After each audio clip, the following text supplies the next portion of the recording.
We all know about Noah, but unfortunately, the things that most of us know or remember about Noah, they are not exactly the things that God is remembering about Noah. And if we really want to live right, we must learn to live by God's mind and by God's memory. If we want to live the right kind of life and the faith kind of life and the life of wisdom, we need to learn to see through God's eyes and to judge from God's perspective. So if you are going to look from man's perspective, most people who look at Noah, they only want to see or remember the story of how he got drunk and how his children were uncovering him and some were covering him. That is the way men like to look.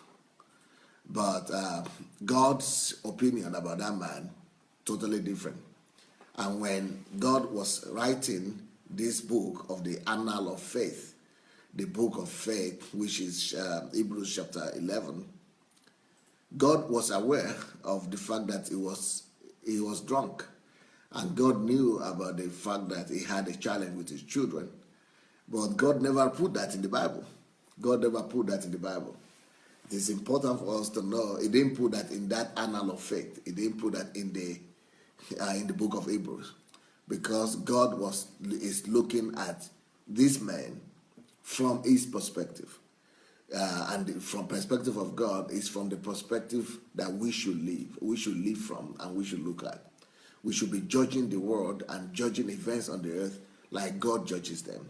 We should be looking at the world and events on earth and approach them like God approaches them and see things like God sees them. So in this particular situation, we see that the thing that God chose to write about Noah was not the thing that men would choose to write about Noah.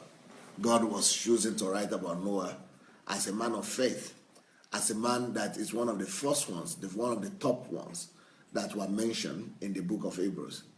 God was seeing this man as a giant. God was seeing him as one of the most successful, one of the greatest men that had ever lived on earth.